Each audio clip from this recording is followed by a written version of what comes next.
Et comme tous les lundis soirs, Julie, c'est Culture Soir avec Christophe Convarieux. Bonsoir Christophe. Exactement, bonsoir Julie, bonsoir Philippe. Je me suis demandé si le studio allait être assez grand ce soir. Parce que vous êtes venu avec 3 invités. Bon, on a fait un peu de place, on a poussé La les prochaine murs. fois, les petits chanteurs à la Croix de Bois et on est Ah oui, plein, hein. carrément. Non, je plaisante. Avec nous sur ce plateau, ce soir, Clémentine Célarier, Delphine Depardieu et Mickaël Grégorio. Bonsoir. Bonsoir. À vous trois. Voilà pour les présentations. Maintenant, on rentre dans le vif du sujet. 3 talents exceptionnels, évidemment. Bah oui, vous faites venir que des talents. Bien évidemment, qui sera l'une des stars du Festival d'Avignon. Vous aussi, hein, Delphine, on en parlera tout à l'heure. L'une des stars du Festival d'Avignon du 6 au 30 juillet, bien sûr, puisque vous serez... dans le monde de Rita, un personnage que vous avez créé, que vous avez mis en scène. Voilà, Déjanté. Voilà, complètement déjanté. Avec l'aide de Pierre Elie, pardon. Bien évidemment, j'allais le dire. Qui est mon collaborateur, absolument faut pas l'oublier. essentiel. Et c'est difficile de faire les choses seul, enfin. Alors, voilà, mais donc c'est important d'avoir. En plus, Clémentine sera à l'affiche doublement. On en parlera tout à l'heure au Festival d'Avignon. Voilà. Alors, qui est donc cette Rita, hein? On a l'impression qu'elle vient d'un autre monde. Elle est chargée d'imaginaire, un peu illuminée, un peu trop optimiste peut-être aussi. Oui, mais c'est une femme que j'ai un petit peu inventée. Ça serait comme une espèce de double, comme une espèce de personne dans laquelle je peux mettre toute la poésie, tout l'imaginaire, tout le rêve, la liberté, la folie, que je n'exprime pas comme ça tout de suite pour ne pas faire peur à tout le monde. Voyez. On va voir un extrait, on va se rendre compte de l'étendue du des personnage. Dégâts, c'est ça. Non, j'ai pas dit ça. Non, mais voilà. Donc, et puis Avignon, si vous voulez, c'est vraiment un atelier de création pour moi. J'y ai été longtemps, souvent, et j'adore y retourner. Et voilà. Et c'est vrai que j'avais besoin de Pierre Elie, encore une fois, qui est un collaborateur qui a compris l'étendue du délire. Et pour moi, aujourd'hui, ça, c'est quelqu'un qui célèbre l'émerveillement, tout ce qu'on donne de l'enfance et que souvent on dédaigne parce qu'on devient grand. Peut-être qu'on devient grand, on quitte l'enfance. Et puis c'est quelqu'un qui a des petites idées, qui cherche du bonheur partout, mais avec des petits bonheurs tout simples, dans des petites choses très très simples et surtout qui ça n'a rien à voir avec l'argent. Justement, c'est un spectacle avec plein de récup parce c'est un spectacle mou, parce qu'il y a beaucoup de fringues. Et voilà. Spectacle mou, c'est curieux comme. Mais très plein. Parce qu'il y a des gens durs. Avec Clémentine, déjà, il y a 10 questions qui viennent de passer d'un coup, voilà. donc c'est bon. On va peut-être regarder pour bien mesurer quand même. Voilà. Quel est le monde de Rita personnage. Regardez. Nous avons nos œufs que nous cassons, n'est-ce pas, comme ceci, hein. Voilà, allègrement, en chantant, il faut chanter la poule, voilà, l'ode à la poule. Enfin, vous chantez, vous écrivez des chansons, merde, on n'est pas là pour rien foutre. Toujours stylisé, toujours joli, prêt. Si quelqu'un arrive, le facteur, l'huissier, n'importe qui, on est là pour l'accueillir. Bonjour, vous voyez, on est fraîche et pimpant. Vous touillez. Alors, puis après, ça sera quand même mieux. Voilà. Vous touillez, il faut toujours touiller à fond. Et alors là, c'est le 2 en 1 de la femme moderne. C'est-à-dire qu'avant de tremper l'omelette dans la truc, vous en foutez pour le soir plein la gueule, vous voyez. C'est-à-dire que vous faites un masque de beauté. C'est ça l'intérêt. Et même un peu sur les cheveux, voilà, comme ça. Ça fait un masque de beauté aux cheveux, regardez. Toute la beauté de la femme moderne est là. C'est-à-dire qu'on fait la cuisine et en même temps, on se fait, voilà, un traitement. Parce que comme les pores étaient ouvertes, vous voyez, les pores, enfin pas les pores, les pores, les animaux, enfin les pores de la peau étaient ouvertes, like the pore opened with the green, and then the pore, the egg is good for the skin. Ça c'est connu en France, en tout cas, c'est comme ça qu'on fait. Bon, bref. On a tellement... Bon. Et si vous faites cuisiner de la choucroute, vous faites comment? Bah, je sais pas, il faut trouver, il faut inventer, je veux dire, sinon on s'emmerde. Elle vous ressemble ou pas, cette Rita? Oh, un peu. Un peu. Mais c'est comme... c'est un personnage vraiment que j'ai voulu, exprimer maintenant, parce que je pense qu'on a beaucoup de ressources en nous, quoi, vous voyez. Et moi, je crois à l'imaginaire. Je pense que j'ai beaucoup travaillé avec des gens malades, de la maladie de Charcot, tout ça, ou des gens dans Vestiaire. Vous savez, il y a une série avec des gens handicapés qui sont dans... Je pense qu'il y a des... On est plein de choses en nous, de trésors. Et moi, mon travail, c'est d'exprimer cet imaginaire. Donc, en fait, cette femme, elle est peut-être starbée, mais en fait, quelque part, moi, je trouve qu'elle a raison. C'est pas moi, hein. Mais je n'aurais pas cette prétention. Mais si vous voyez, c'est comme les gens qui n'ont rien matériellement, mais qui ont tout parce qu'à ce moment-là, la valeur, on est obligé de l'avoir, parce que la plus grande valeur qu'on ait, c'est nous-mêmes. Enfin, et le regard qu'on a sur l'autre. Mais c'est des trésors. Moi, je suis un peu obsédée par ça. Je suis pas du tout matérialiste. Et donc, c'est vrai qu'elle l'est pas non plus. Bon, c'est un peu une cousine, quoi. C'est une pièce un peu en réaction au pessimisme ambiant. C'est pas une réaction, c'est-à-dire que c'est venu naturellement. Je pense que je dédie ce spectacle à mon ami Thierry Monfray, qui n'est plus de ce monde, qui avait donc cette maladie, qui tue le corps comme ça, qui est une maladie atroce, et qui était toujours joyeux. Non mais c'est dément. C'est-à-dire que cette femme, elle est obsédée par l'idée que on peut trouver le bonheur, et là, elle se déguise, elle est complètement starbée, mais en même temps, quelque part, j'aimerais bien qu'elle existe. En fait, elle va exister à un moment donné. Mais donc c'est un espèce d'optimisme désespéré, mais l'optimisme, même s'il est désespéré, il est là. Si vous voulez, c'est une espèce d'inconscience, une espèce de... Grothendieck a parlé de l'émerveillement. Je parle de Grothendieck, c'est un grand mathématicien et philosophe qui parle de l'émerveillement. Et si vous voulez, l'émerveillement, c'est quand même la base de tout. Si on arrête d'être émerveillé, moi, je pense qu'on est mort. Donc, vive le... Moi, j'en reste bouche bée. J'écoutais, j'ai l'impression de suivre un cours de philo quelque part. Oh non, Si, un petit peu, à cette heure-là, On va rebondir un peu 21h35, sur- on peut. On va rebondir justement, puisque sinon on est mort. On va rebondir sur la mort de Mozart, bien évidemment, avec vous, Delphine transition. Depardieu. Ah ouais, c'est bien joué, Christophe. Puisque vous êtes à l'affiche. Écoute, dans les transitions qu'on peut. Voilà. Avec vous, Delphine, vous êtes vous aussi au Festival d'Avignon cet été, du 6 au 30, dans la pièce Le Dernier baiser de Mozart d'Alain Tellier. C'est tous les soirs à 19h au Théâtre Actuel, avant d'arriver à Paris à partir du 7 septembre. Exactement. En quelques mots, Mozart vient de mourir. Vous cherchez quelqu'un pour finir le Requiem, qui est un peu sa dernière œuvre. Vous avez revu Amadeus pour préparer... Mais alors en fait, le Amadeus de ce monsieur, en fait, c'est Milos pas Forman, de je Milos Forman, c'est pas la vraie histoire en Oui. fait, parce que dans le Amadeus de Monsieur Forman, il a dit que c'était Salieri Et c'est qui a fait, Sussmayer. et c'est Sussmayer. Et oui. Et c'est Sussmayer, c'est Franz Xaver Sussmayer qui était un élève en fait de Mozart, un homme qui aimait passionnément Mozart, qui a terminé ce requiem, et ça a été demandé par Constance, sa femme. Constance, qui est vous dans la pièce. Voilà, exactement. Je crois que Constance en pinçait un peu pour Sussmayer, non? Alors ça, c'est justement un angle de vue différent. On n'aborde pas toujours l'histoire de Requiem de cette manière. Là, on l'aborde par Constance et par Franz Xaver. Et effectivement, il y a des suppositions qu'il s'est peut-être passé quelque chose entre eux. Et Alain Tellier, l'auteur de la pièce, a voulu creuser un petit peu cette hypothèse. Comme ça, il y a aussi une histoire d'amour contrariée dans la pièce. Mais c'est surtout, on parle surtout du Requiem de Mozart, la manière dont a été écrit ce Requiem, de comment gérer l'héritage d'un génie, tout ça. Et c'est vrai que cette rencontre entre les deux, parce qu'ils se connaissaient, mais ce soir-là particulier, ça va être quelque chose d'assez bouleversant et qui va changer un peu la vie, finalement, de Constance, puisque ça va l'aider à continuer à vivre, et puis la vie de Franz. Malheureusement, il n'aura pas été célèbre par le Requiem, Franz Xaver Sussmayer, puisqu'il a signé sous le nom de Mozart, mais par contre, il en a été presque l'auteur. En tout cas, vous aimez bien. C'est bien raconté, hein. Vous avez un lien quand même avec la musique classique, parce que là, vous jouez Constance Mozart, mais vous avez aussi été l'une des filles de Vivaldi. Oui, c'est vrai. Une des sœurs de Vivaldi. Oui, j'ai aussi eu le privilège de jouer une des sœurs de Vivaldi. Mais c'est vrai que cette fois, Mozart, c'est Mozart, quoi. Mozart, Je ne peux pas dire Vivaldi, c'est moins bien, mais il est tellement présent, c'est tellement un génie. Franchement, on le sent avec nous sur scène. Alors c'est peut-être un petit peu fou, mais on le sent présent. Sa présence est très très forte. Est-ce que vous voulez, Philippe, je dis qu'on en regarde peut-être un extrait. Oui, on les a vus tout à Théâtre l'heure, mais on va les Actuel. regarder, nous, une deuxième fois. avec Exactement. On ne s'en lasse pas. Et s'il me prend l'envie à moi de tout lui dire?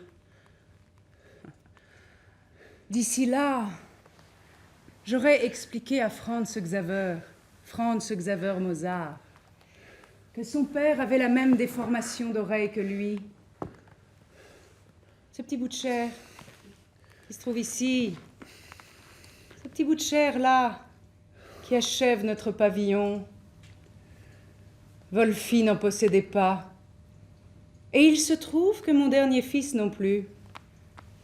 Franz Xaver, mon fils, n'a pas ce petit bout de chair à l'oreille. Et d'après ce que je sens là, sous mes doigts, vous l'avez bien, vous, Franz Xaver Sussmayer. Votre oreille à vous est tout à fait normale. Alors voilà ce que je pourrais dire à mon fils, si toutefois il me pose la question. Je lui dirai, mon enfant, tu as la même oreille que ton papa. Et ce sont des signes qui ne trompent pas. Mais comment est-ce possible? Je ne le sais pas. C'est incroyable. Ah, La magie de la vie. C'est bel éclectique extrait. en tout cas votre choix ce soir hein, d'inviter. Absolument. C'est très voilà. On fait, Éclectique. Oui, parce que On fait le grand c'est écart éclectique, ce c'est ce que soir. je viens de dire entre Clémentine Célarié, Delphine Depardieu et cette merveilleuse pièce qu'on vient de voir où là c'est plus cadré quoi en quelque sorte, mais voilà. Très bien, très beau. Et si- Avignon donc. Hein, Ouais. on donnera Avignon et les à dates Paris. à la fin. Oui, pardon. On parlera effectivement de vos actus respectives. Et puis évidemment, Michael Grégorio est avec nous ce là. soir. Un immense talent de l'imitation évidemment. Un double anniversaire parce que vous avez fêté vos 32 ans il y a quelques jours. Oui, c'est Et vrai. en plus, vous nous expliquez que vous avez 10 ans Oui. sur scène. C'est votre tournée qui vous emmène dans tous les zéniths de France. Ça reprend, je crois, le 5 octobre. Vous allez faire toutes les grandes villes. Et le 16 décembre, évidemment, vous serez à Bercy pour une soirée assez exceptionnelle.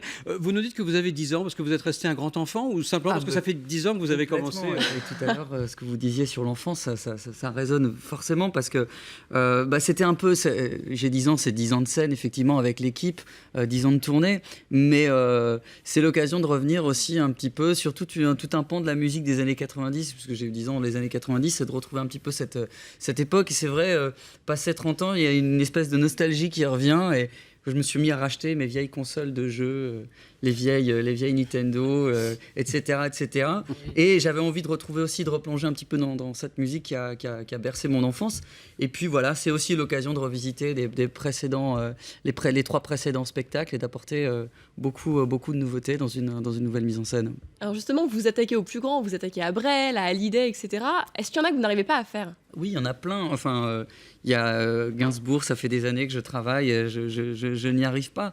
Mais j'ai jamais la voix de quelqu'un d'autre. J'essaye toujours de faire croire que j'ai la voix d'un tel ou d'un tel. C'est plus une suggestion qu'une imitation. C'est pour ça que je fais toujours valider d'ailleurs mes voix, entre guillemets, mes personnages par les oreilles des autres, le premier public, les musiciens, les techniciens, l'entourage, etc., etc.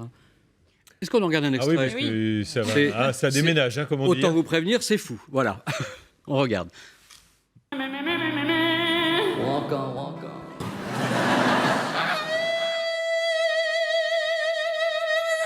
Yeah, I'm only in Brooklyn. Now I'm down in traffic, right next to the road. But I'll be here forever. Nigga, I was spiked out. I can treat a referee. Tell by my head or two that I'm all Stephanie came from.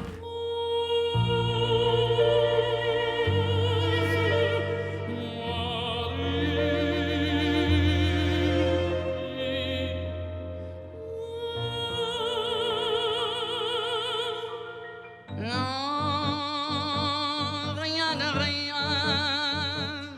De Michel Vauquer et Charles Dumont. Le remix de David Guetta. Tout ça m'est bien égal.